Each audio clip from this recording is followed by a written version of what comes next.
ગ્રામીણ કૃષિ મોસમ સેવા હવામાન આધારિત કૃષિ સલાહ અને બુલેટિન અને હવામાન વિભાગ દ્વારા આગાહી જાહેર કરવામાં આવી છે. આગામી તારીખ 17/6/2026 થી તારીખ 21/6/2026 સુધીનું ગ્રામીણ કૃષિ મોસમ સેવા સૂકી ખેતી સંશોધન કેન્દ્ર, જુનાગઢ કૃષિ યુનિવર્સિટી તરઘડિયા અને મોસમ વિભાગ દ્વારા આગાહી જાહેર કરવામાં આવી છે.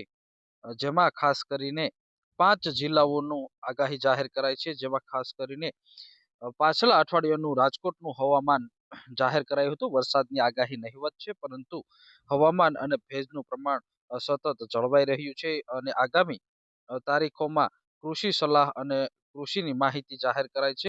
જુનાગઢ કૃષિ યુનિવર્સિટી દ્વારા આ જાહેર કરવામાં આવ્યું છે. તરઘડિયા હવામાન વિભાગ દ્વારા હવામાનની આબોહવા મોસમ સેવા વિભાગ દ્વારા જાહેર કરાયું છે. ખાસ કરીને 21 તારીખ સુધીમાં કોઈ પણ પ્રકારનો વરસાદ નહીં પડવાની સંભાવના દર્શાવવામાં આવી છે. પવનની ગતિ, મહત્તમ તાપમાન, લઘુત્તમ તાપમાન તેમજ ભેજ અને પવનની ગતિ 22 થી 24 કિલોમીટર જેટલી રહેવાની છે. પવનની દિશા ધીમે ધીમે વધી શકે તેવું પણ આગાહીમાં જાહેર કરવામાં આવ્યું છે. ખાસ કરીને રાજકોટ જિલ્લામાં તારીખ 17 થી 21 દરમિયાન ગરમ, સૂકું, વાદળછાયું હવામાન રહેવાની શક્યતા છે. આ સમયગાળા દરમિયાન તાપમાન 38 થી 39 ડિગ્રી જેટલું રહેવાની શક્યતા છે. લઘુત્તમ તાપમાન 28 ડિગ્રી જેટલી રહેવાની શક્યતાઓ છે. તો સાથે જ પવનની ઝડપ 22 થી 24 કિલોમીટર રહેવાની શક્યતા છે.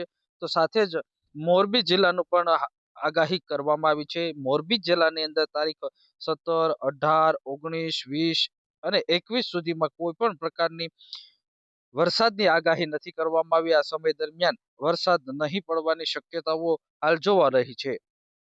મહત્તમ તાપમાન 39 ડિગ્રી સુધી રહેવાનું છે અને લઘુત્તમ તાપમાન 28 ડિગ્રી સુધી રહેવાનું છે. ભેજ સવારના સમયે 75 થી 80 સુધી રહેવાનો છે. જ્યારે વાત કરીએ મોરબી જિલ્લાની, તો લઘુત્તમ બપોરેના સમયે 40% જેટલો ભેજ રહેવાનો છે અને મોરબી જિલ્લામાં પવનની ગતિ 25 થી લઈને 26 કિલોમીટર પ્રતિ કલાકે જોવા મળી રહી છે અને વરસાદની અકોટાની સ્થિતિ જોઈએ તો 4 થી 6 જેટલું દેખાઈ રહ્યું છે. મોરબી જિલ્લામાં આગામી તારીખ 17/6 થી લઈને 21 દરમિયાન સૂકું, વાદળછાયું હવામાન રહેવાની શક્યતા છે. આ સમયગાળા દરમિયાન મહત્તમ તાપમાન દિવસ દરમિયાન 38 થી 39 ડિગ્રી સેલ્સિયસ જેટલું તેમજ લઘુત્તમ તાપમાન રાત્રિ દરમિયાન 28 ડિગ્રી સેલ્સિયસ જેટલું રહેવાની સંભાવનાઓ છે. આ સમયગાળા દરમિયાન મહત્તમ અને લઘુત્તમ ભેજનું પ્રમાણ 70 થી 80% જેટલું રહેવાની શક્યતા છે અને પવનની ગતિ 24 થી 26 જેટલી રહેવાની શક્યતાઓ છે. તો સાથે જ હવામાન વિભાગ દ્વારા દેવભૂમિ દ્વારકાનું પણ બુલેટિન જાહેર કરાયું છે. દેવભૂમિ દ્વારકામાં તારીખ 17, 18, 19, 20 અને 21 દરમિયાન કોઈ પણ પ્રકારની વરસાદ થવાની શક્યતાઓ બતાવવામાં નથી આવી. મહત્તમ તાપમાન છે એ 33 થી 35 ડિગ્રી સુધી રહેવાનું છે અને લઘુત્તમ તાપમાન 29 થી 30 ડિગ્રી જેટલું રહેવાનું છે. પવનની ગતિ સૌથી વધુ કહી શકાય કે દેવભૂમિ દ્વારકા વિસ્તારની અંદર રહેવાની છે. 25 થી લઈને 27-28 કિલોમીટર પ્રતિ કલાકે પવન દેવભૂમિ દ્વારકામાં રહેવાની શક્યતાઓ છે. સાથે જ વરસાદના અકોટામાં જોઈએ તો 4 થી 6 જેટલા સારાંશ દેખાઈ રહ્યો છે. દેવભૂમિ દ્વારકા જિલ્લાની અંદર તારીખ 27 થી 21 દરમિયાન સૂકું અને વાદળછાયું હવામાન રહેવાની શક્યતાઓ છે. આ સમયગાળા દરમિયાન મહત્તમ તાપમાન 33 થી 35 ડિગ્રી, લઘુત્તમ તાપમાન 29 થી 30 ડિગ્રી સુધી રહેવાની શક્યતાઓ દર્શાવી રહી છે.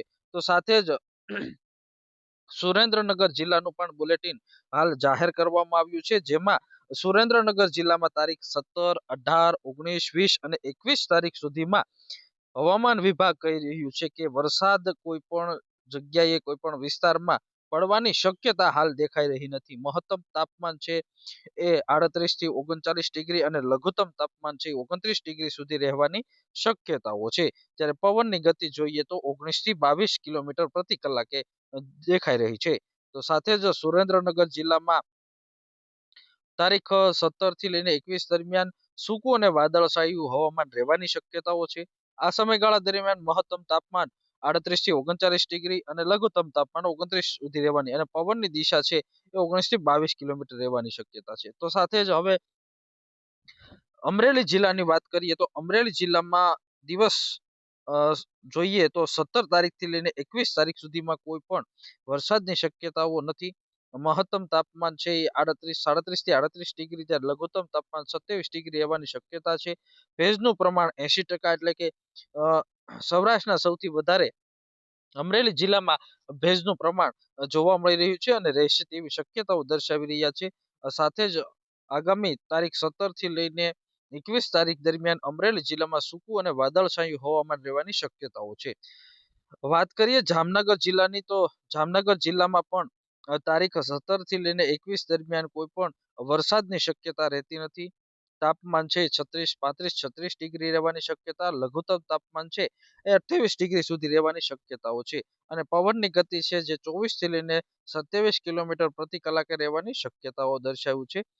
17 તારીખ થી 21 તારીખ દરમિયાન જામનગર જિલ્લામાં સૂકું અને વાદળછાયું વાતાવરણ રહેવાની શક્યતાઓ છે. આ સમયગાળા દરમિયાન 35, 37 ડિગ્રી, 36 ડિગ્રી સુધી રહેવાની શક્યતાઓ છે. હવામાનની કોઈ ચેતવણી નથી. હવામાન ચેતવણીની કૃષિ સંભેર અસર અને તેને ખાસ કરીને કૃષિ સલાહમાં જોઈએ તો અસર નીલ છે અને ઉપરોક્ત અનુસંધાનની કૃષિ સલાહ નીલ છે. સામાન્ય કૃષિ સલાહ છે અત્યારે હવામાન વિભાગ દ્વારા જાહેર કરવામાં આવી છે. સામાન્ય કૃષિ સલાહમાં જોઈએ તો પશુઓના મળમૂત્ર અને ખેતી કચરાના સંપૂર્ણ સડી ગયેલા ખાતરની ખાડાની બહાર કાઢવું. ભારતીય હવામાન અનુસંધાન ચોમાસુ 2026 દરમિયાન લાંબા ગાળાની સરેરાશથી ઓછો વરસાદ થવાની શક્યતા હોય, જેને ધ્યાને રાખી આગામી ખરીફ પાકના વાવેતર કરવાનું આયોજન કરવું જોઈએ. ખેડૂતો માટે આ એક મહત્વની લાઈન છે, રેડ લાઈન છે. ભારતીય હવામાન કહી રહ્યું છે કે લાંબા ગાળાની સરેરાશથી ઓછો વરસાદ થવાની શક્યતાઓ છે. આગામી ચોમાસાનો પાકનું વાવેતર માટે જમીન ખેડી અને તૈયાર કરવી જોઈએ.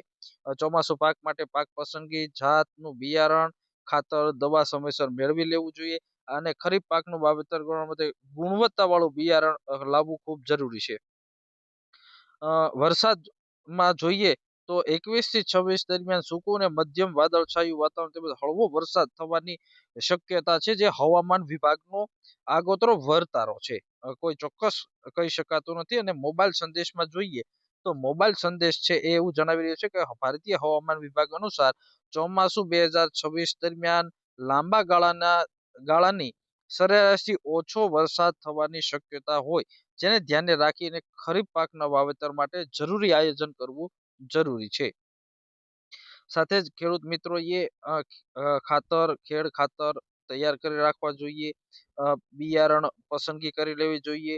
ખાસ કરીને કયા પ્રકારનું બિયારણ વાવવાથી શું અને કેટલા પ્રમાણમાં બિયારણ વાવવું જોઈએ, અને સાથે બિયારણની સાથે એરડીનો ખોળ છે એ સિવાય જોઈએ તો ડીએપી છે, જીપ્સમ છે, એનો પણ ખાસ કરીને ઉપયોગ કરવાની સલાહ છે એ હવામાન વિભાગ દ્વારા આપવામાં આવી છે. અને વરસાદ આધારિત હોય તો ખાસ કરીને ટ્રાયકોડમાં ફૂગ પાવડરનો ખાસ એરંડીનો મિશ્ર ખોળ કરીને નાખવું, જેથી કરીને ખૂબ જ ફાયદો થાય છે. અને સફેદ મૂંડાના નિયંત્રણ માટે ક્લોરોફિસ 20 દવાનો ઉપયોગ કરવો જોઈએ. કપાસનું પણ વાવેતરમાં ખાસ કરીને ઈયળ, બીટીજીન પ્રતિકારક શક્તિ આવે તે માટે બિયારણના પેકેટ સાથે આપવામાં આવતું નોન-બીટ બીજનું વાવેતર અવશ્ય કરવું જોઈએ, જેથી ખેડૂતોને ફાયદો થશે. તલને વાવેતર માટે યોગ્ય જાત પસંદ કરવી જોઈએ. કઠોળ પાક જોઈએ તો કઠોળ પાકની અંદર પણ ખાસ કરીને પાકમાં ગુજરાત મગ 4 છે, તેમજ ગુજરાત આણંદ મગ 5 જેવી વેરાયટીઓને પસંદ કરવું જોઈએ. અડદની અંદર અડદ 1-2, ચોળા માટે ગુજરાત ચોળા, પૂસા ફાલ્ગુની, તુવેર માટે અલગ અલગ જાત છે એનું પસંદગી કરવી જોઈએ. હાઇબ્રિડ બિયારણ વાવવાથી વાવેતર ખૂબ સારું થાય છે. તો ધરુવાળીઓ કરી અને શાકભાજીનું વાવેતર કરવું જોઈએ. મરચી, ટમેટી, રીંગણા, કોબીના ધરુ તૈયાર કરવા જોઈએ. ખાસ કરીને એની નેટ છે 6.5 ફૂટ જેટલી ઊંચાઈ રાખી અને ગાદી ક્યારે કરી અને બીજનું વાવેતર કરવું જોઈએ. અને જમીનજન્ય ફૂગ ઉપદ્રવ ન થાય તે માટે અલગ અલગ મેન્કોઝેબ અથવા થાઇરમ, વિટાવેક્સ જેવી દવાઓનો ઉપયોગ કરવો જોઈએ. અને ભીંડાનો પણ વાવેતર કરી શકાય છે. ખેડૂતોને ખાસ કરીને અલગ અલગ વાવેતર માટે જરૂરી ભલામણો છે એ હવામાન વિભાગ દ્વારા આપવામાં આવી છે. રીંગણીની પણ વાવેતર કરવું શક્ય છે, જેમાં રીંગણીમાં ફળ કોરી ખાનાર ઈયળ આવે ત્યારે 10 લીટર પાણીમાં મિશ્ર કરી અને યોગ્ય દવાનો છંટકાવ કરવા માટેની ભલામણ કરાય છે. લીંબુનું વાવેતર કરો ત્યારે પણ પાનકોરિયું તેમજ અલગ અલગ જે ચૂસિયા આવે છે તેનું નિયંત્રણ કરવા માટે પણ ભલામણ કરવામાં આવી છે.